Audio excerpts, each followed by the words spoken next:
লন্ডনে বাংলাদেশের প্রধান উপদেষ্টা প্রফেসর ডক্টর মোহাম্মদ ইউনূসকে দেখে দৌড়ে পালিয়ে গেলেন ব্রিটিশ প্রধানমন্ত্রী স্টারমার। কি আশ্চর্য হচ্ছেন? আশ্চর্য হবার কিছু নাই, এটিই বাস্তবতা এবং এটিই সত্য। ইউনূস তারেক লন্ডন বৈঠকের আড়ালে বিএনপিকে ক্ষমতায় বসানোর একটা বন্দোবস্ত হয়েছে, এই প্রশ্ন অনেকে তুলছেন এবং ওই সন্দেহ অনেকে করছেন। এনসিপি বিষয়টা এভাবে দেখেই ডিল করছে। এনসিপি স্পষ্ট বলে দিয়েছে এটা একটা প্রতারণা। এই বৈঠক গণ অভ্যুত্থানের সাথে শহীদদের সাথে প্রতারণা। লন্ডনে বসে বাংলাদেশের নির্বাচন বিষয়ে কোনো সিদ্ধান্ত হতে পারে না। একটা ভ্যালিড কোশ্চেন। মোদিজি তার দল বল নিয়ে বৈশা ছিল, ইউনূস স্যার ঢুকতেছে, মনে আছে? সবাই দাঁড়ায় যাইতেছে, আর এখানে ইউনূস স্যার নিজেই ঘর থেকে বের হয়ে তারেক রহমান সাহেবকে রিসিভ করলো। ব্যাপারটা কিন্তু বুঝে নিয়েন, এটাই হলো ভালোবাসা।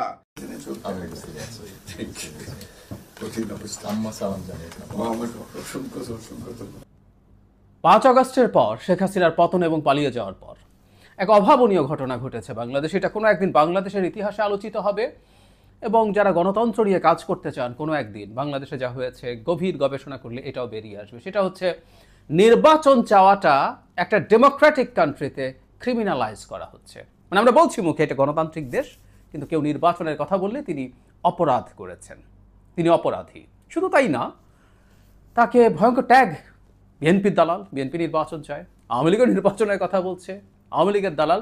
কিন্তু যেই দালাল বলাটা ইভেন কচু খেতি বলা হচ্ছে, মানে ডিজিএফআই এর অফিসকে ইন্ডিকেট করে, কারণ সেনাপ্রধান নির্বাচন চান দ্রুত। সব কিছু ছাপিয়ে যে ট্যাগটা বাংলাদেশে সবচেয়ে ভয়ঙ্কর, সবচেয়ে খারাপ, সেটা সবচেয়ে বেশি দেওয়া হয়েছে। মিথ্যা বললাম এই কারণে যে আমি কিছু গণমাধ্যমেও কিছু খবর দেখেছি, যে খবরগুলোর ভেতরেও আসলে সেখানে বাস্তবে যা ঘটেছিল তার অনেক কিছুই কিছু জায়গায় নেই আসল তথ্যটা, আবার কিছু জায়গায় অতিরিক্ত অনেক কিছু যুক্ত করা হয়েছে যে ঘটনাগুলো সেখানে আদৌ ঘটে নাই। আপনাদেরকে আগেই আমার ঠিক আগের ভিডিওটাতে আপনাদের জানানো হয়েছিল যে ডক্টর মোহাম্মদ ইউনূস এবং তারেক রহমানের যেই বৈঠকটি, এই বৈঠকটিতে আসলে অনেকেই ক্রেডিট নেবার চেষ্টা করেছেন ওনার মাধ্যমে। আসলে ডক্টর মোহাম্মদ ইউনূসের বৈঠকটা ডক্টর মোহাম্মদ ইউনূস নিজে চেয়েছেন এবং তারেক রহমানকে সেই প্রপোজাল দেওয়া হয়েছে।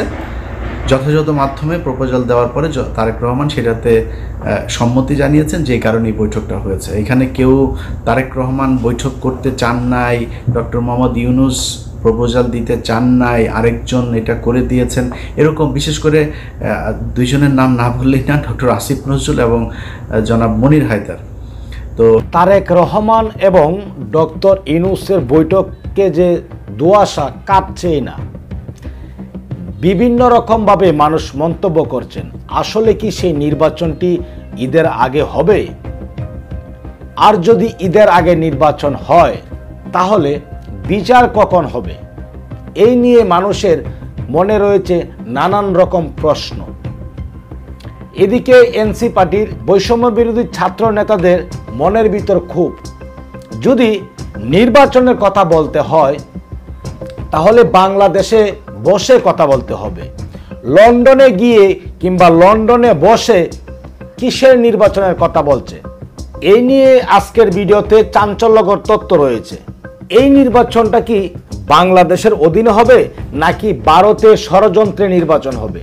এই নির্বাচনে কি বৈষম্য বিরোধী নেতারা নির্বাচন ঠেকাতে পারবে নাকি ঈদের আগেই বিচার হওয়ার আগে নির্বাচন হবে? লন্ডনে বৈঠকের আড়ালে বিএনপিকে ক্ষমতায় বসাতে চাচ্ছেন ডক্টর ইউনূস। এই নিয়ে কঠিন ষড়যন্ত্র চলছে। ডক্টর ইউনূস এবং তারেক রহমান কাউকে বুঝতে না দিয়ে বিরাট এক ঘটনা ঘটিয়ে দিয়েছে তলে তলে।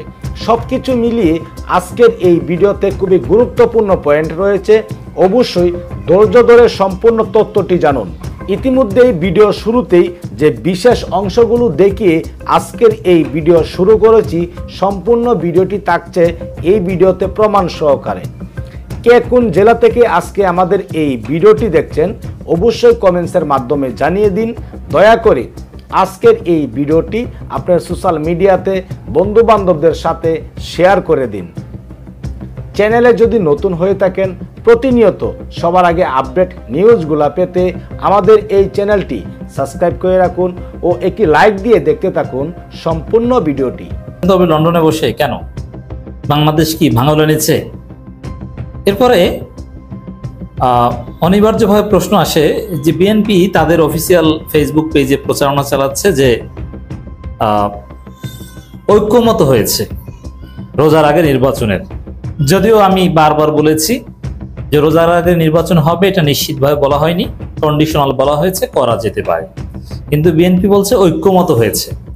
আচ্ছা, ঐক্যমত হয়েছে কি দুইজনের মধ্যে? এটাকে ঐক্যমত? ইউনূস এবং তারেকের মধ্যে ঐক্যমত কি জাতীয় ঐক্যমত? কিন্তু কেন জাতীয় ঐক্যমত হতে হবে? কারণ জাতীয় ঐক্যমত কোথায়? আমরা তো দেখতে পাচ্ছি ইউনূস যদি ধরে নেই যে রোজার আগে নির্বাচন, তাহলে এটা তো ইউনূস তারেক, এখানে তো অন্য কোনো পার্টি ছিল না। এটা জাতীয় ঐক্যমত হলে কিভাবে? তো দর্শক, এইটার প্রতিক্রিয়া বিএনপি কিভাবে জানাবে এই বৈঠকের, এটা নিয়ে বিএনপি প্রথমে বুঝতে পারছিল না। প্রথম দিকে একটু হতাশ হতাশ ভাব, তো পরে বিএনপি চিন্তা করলো যে না, এটাকে এমন ভাবে প্রেজেন্ট করতে হবে, বিএনপির একটা ক্রাইসিস দূর করতে হবে এর মধ্যে দিয়ে। কি সেটা? দেখেন, পিনাকি ইলিয়াসরা একটা পারসেপশন তৈরি করেছে যে বিএনপির যে অবস্থা তাতে বিএনপি ক্ষমতা আসতে পারবে না, বিএনপির অবস্থা খারাপ, বিএনপি ধ্বংস হবে। আমরাও এটা বলছি, আমরা ওই পারসেপশন তৈরি করেছি। এই জায়গাটায় মানুষ কাকে ভোট দেয়, এক্ষেত্রে একটা বিষয় যে অমুকে ক্ষমতায় আসবে, অমুক দল ক্ষমতায় আসবে, এরকম একটা নিশ্চয়তা থেকে ওই দলকে অনেকেই ভোট দেওয়ার সিদ্ধান্ত নেয়। একটা অংশ আছে ফিক্সড ভোটার, যে আমার দল যদি একটা ভোট পাই ওই একটা ভোট আমি দেব, এরকম কিছু ভোটার আছে। আর একটা অংশ ভোটার আছে সুইং ভোটার, যারা ভোট দেয় যে দল ক্ষমতা আসবে তাদেরকে। অনেকে আছে যে বিএনপি কে পছন্দ করে বা চায় যে বিএনপি ক্ষমতায় আসুক, কিন্তু যখন তারা দেখে যে না এই বিএনপি ধ্বংস হবে, ক্ষমতা আসতে পারবে না, অতএব এই বিএনপি কে ভোট দিয়ে লাভ কি, ভোট দিব না। এরকম একটা পারসেপশন তৈরি করেছিল পিনাকি, ইলিয়াস, সোলাইমান এরা, যে না এই বিএনপি ধ্বংস হবে, এরা তো ক্ষমতা আসতে পারবে না। চারদিক থেকে বিএনপির জন্য নেগেটিভ খবর, যে বিএনপির কোনো প্রত্যাশা পূরণ হয় না, কিছুই হয় না।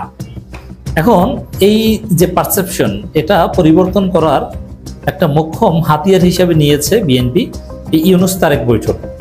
মির্জা ফখরুল ইসলাম আলমগীর আনুষ্ঠানিকভাবে বিবৃতি দিয়ে জানিয়েছেন যে বৈঠকে বিজয়ী বাংলাদেশ, এই বৈঠকে বাংলাদেশ বিজয়ী।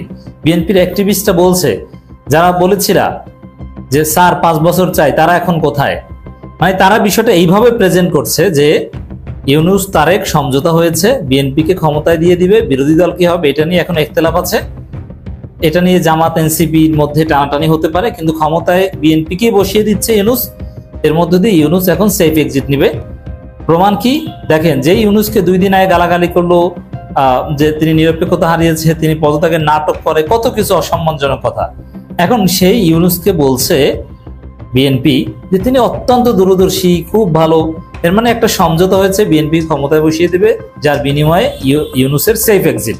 দেখা এই দেখা শেষ দেখা নয় তো, এটা কি শেষ দেখা? আবার দেখা হতে পারে। মিল মোহব্বত হয়েছে, মিল মোহব্বত হয়েছে। এবং প্রথম যখন দেখা হইল, দেখেন একটা জিনিস খেয়াল করে, ডক্টর মোহাম্মদ ইউনূস স্যার উনি কিন্তু দরজা থেকে বের হয়ে যায়, উনি যখন বুঝতে পারছে যে আমার রুমের সামনে চলে আসছে, উনি বের হয়ে যেয়ে হাত মিলাইলেন এবং দুজনে এত সুন্দরভাবে কথা বললেন। প্রথম কথাটা ছিল যে মা আপনাকে সালাম দিছে, এবং ইউনূস স্যারও আবার সালাম জানালেন বেগম খালেদা জিয়াকে। তারপরে বসলো, ওয়েদার নিয়ে কথা বললো যে সকালের ওয়েদারটা খুবই ভালো। তারেক রহমান সাহেব আবার বললো দুপুরের দিকে একটু গরম পড়বে। এবং তারেক রহমান সাহেবের বসাটা, ভাই ওই বসার মধ্যেই বোঝা যায় যে ভক্তি শ্রদ্ধা। হাত দুইটা রাখছে নিজের রানের উপরে, ঠিক এভাবে। তারপরে কথা বলছে এবং মুখে হাসি ছিল, ইউনূস স্যারেরও হাসি ছিল। গেছিল কিন্তু প্রেস সচিব ডক্টর খলিলুর রহমান, আমির খসরু সাহেব, আরো একজন ভদ্রলোক ছিল, আরো 2 জন ছিল। ওনারা আধা ঘন্টা ছিল, সবাই মিলে আধা ঘন্টা কথা বলছে। তারপরে ওনাদেরকে সসম্মানে বের করে 2 জনে, মানে 2 নেতা 1 ঘন্টা আলাপ করছে। কিন্তু ওই 1 ঘন্টা আলাপ কি, এটা কিন্তু আমরা জানি না। বাইরে আইসা প্রেস সচিব এবং খলিলুর রহমান সাহেব এবং আমির খসরু সাহেব, আরো এক ভদ্রলোক ছিল, উনি কোনো কথা বলে নাই। মজার ব্যাপার কি জানেন, বাইরে এসে তো প্রেস সচিবেরই কথা বলার কথা, কিন্তু কথা বললো ডক্টর খলিলুর রহমান এবং কার পাশে বৈশা আমির খসরু, যে আমির খসরু সাহেব তার পদত্যাগ চাইছিল, কিন্তু ডক্টর খলিলুর রহমান সাহেবই সব কথার উত্তর দিছে। আর আমির খসরু সাহেবের মুখে হাসি ছিল না, কিন্তু তারেক রহমান সাহেব যখন হোটেল থেকে বাইরে আসতেছে তখন কিন্তু ওনার মুখে হাসি ছিল। পুরো প্রেস দাঁড়ায় ছিল, উনি হাত নাইরা চলে গেছে, উনি কোনো কথা বলে নাই। কথা বলার জন্য ওই যে ওনাদেরকে দিছে। ওইখানে কি কথা হয়েছে? লন্ডনে বাংলাদেশের প্রধান উপদেষ্টা প্রফেসর ডক্টর মোহাম্মদ ইউনুসকে দেখে দৌড়ে পালিয়ে গেলেন ব্রিটিশ প্রধানমন্ত্রী স্টারমার। কি আশ্চর্য হচ্ছেন? আশ্চর্য হবার কিছু নাই, এটিই বাস্তবতা এবং এটিই সত্য। আসুন অ্যাকচুয়াল ঘটনাটি কি একটু জানার চেষ্টা করি। তার আগে একটু জেনে নেই, এই আওয়ামী লীগ পতিত স্বৈরাচার, এরা কখনোই বাংলাদেশের বন্ধু নয়। এরা সব সময় চেয়েছে ক্ষমতা, ক্ষমতায় থাকলে এরা সবকিছু করতে পারে, আর ক্ষমতায় না থাকলে এরা বাংলাদেশকে বা তখন যারা ক্ষমতায় থাকবে তাদের বিন্দু মাত্র সহযোগিতা করবে না। এই হচ্ছে আওয়ামী লীগের চরিত্র। আপনারা কি ভুলে গেছেন 1991 সালের কথা? গণতন্ত্রের আপসহীন নেত্রী বেগম খালেদা জিয়া যখন সরকার গঠন করলেন, বিপুল সংখ্যাগরিষ্ঠতা নিয়ে যখন বিজয় অর্জন করলেন, এমনকি শেখ হাসিনা ঢাকার 2টি আসনে গোহারা হারলেন, তখন তিনি এমন পাগলের প্রলাপ বকা শুরু করলেন যে তিনি কিং কর্তব্য বিমূঢ় হয়ে গেলেন। তিনি বুঝতেই পারছিলেন না যে কি করবেন। এমনকি যে ভারত বারবার বলে আসছিল যে 91 সালে আওয়ামী লীগ ছাড়া অন্য কেউ ক্ষমতায় আসবে না, সেই ভারতের তৎকালীন বাংলাদেশের যিনি হাই কমিশনার ছিলেন শ্রীনিবন, তিনিও বললেন যে বাংলাদেশের মানুষ ভারতের মুখে পচা ডিম ছুঁড়ে মেরেছে। তখন শেখ হাসিনা বলেছিলেন যে আমি একটা দিনের জন্য এই সরকারকে শান্তিতে থাকতে দেব না। এই হচ্ছে আওয়ামী লীগের চরিত্র।